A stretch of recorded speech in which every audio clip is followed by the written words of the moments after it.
ঠিক যেন রূপকথার এক গ্রাম, যেখানে শিক্ষার হার শতভাগ, নিরক্ষর নেই একজনও, চুরি ডাকাতি ঝগড়া বিবাদ ছাড়া বিস্ময়কর গ্রামের শান্তির এক জনপদ, যেন আদর্শ গ্রামের অনন্য এক দৃষ্টান্ত। এই গ্রামের রয়েছে নিজস্ব গঠন ব্যবস্থা ও নিয়ম কানুন, যা সবাই মেনে চলেন, যে কারণে 200 বছরেও এই গ্রামে কোনো পুলিশ আসার প্রয়োজন পড়েনি, হয়নি কোনো মামলাও। বলা হয়ে থাকে পৃথিবীর সবচেয়ে আদর্শবান মানুষের বসবাস এই গ্রামে। পৃথিবীর ঠিক কোথায় এই গ্রামের অবস্থান, কি বা এর নাম শুনলে চমকে উঠবেন আপনিও। কারণ বিশ্বের আর কোথাও নয়, প্রচলিত চিন্তা ভাবনাকে বদলে দেয়া সমাজ ব্যবস্থার এই গ্রাম রয়েছে বাংলাদেশেই। নাম হুলহুলিয়া। গ্রামটি কেন সারা পৃথিবীর মানুষের বসবাসের জন্য আদর্শ, কেমন এর গঠন আর রূপ প্রকৃতি, অবাক করা সেসব তথ্যই চলুন জেনে আসি। নাটোরের সিংড়া উপজেলার চৌগ্রাম ইউনিয়নের হুলহুলিয়া রূপকথার গল্পের মতোই সবুজ শ্যামল অপরূপ এক গ্রাম। দিগন্ত বিস্তৃত ধানক্ষেত আর পরিপাটি বাড়িঘর, সবকিছুই সুন্দর সাজানো গোছানো। এই গ্রাম নিয়ে সবচেয়ে অবাক করা তথ্য হলো প্রায় 200 বছরেও এই গ্রামে কখনো পুলিশ আসার প্রয়োজন পড়েনি। গ্রামের প্রতিটি বাড়ির ছেলেমেয়েরা উচ্চশিক্ষিত। এখানে নেই চুরি ডাকাতি বা মাদকের আখড়া, ঝগড়া বিবাদ নেই বললেই চলে। দুঃখে মানুষের পাশে দাঁড়ানো আর সুখে আনন্দ ভাগাভাগি করাই এই গ্রামের মানুষের অন্যতম বৈশিষ্ট্য। দেশের প্রচলিত গ্রামগুলোর উল্টো দৃশ্যই চোখে পড়ে এই গ্রামে। সাধারণত গ্রামবাসীর মধ্যে নিত্য কলহ ও সংঘাত লেগেই থাকে, যা প্রায়ই সংবাদের শিরোনামও হয়। সেখানে নাটোর জেলার সিংড়া থানার প্রত্যন্ত গ্রাম হুলহুলিয়া সারা দেশে অনন্য দৃষ্টান্ত স্থাপন করেছে।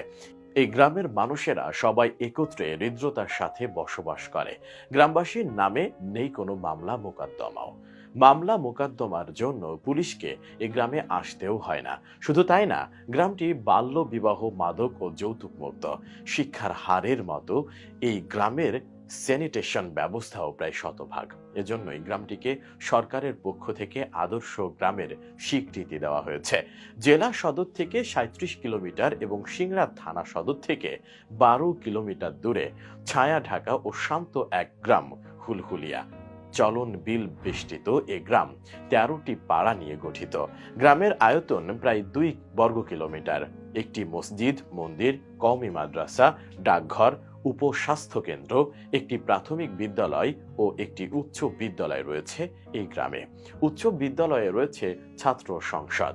এই গ্রামে গেলে প্রথমেই চোখে পড়ে গ্রামের প্রবেশ মুখে বিশাল একটি গেট, যেখানে লেখা রয়েছে আদর্শ গ্রাম হুলহুলিয়া।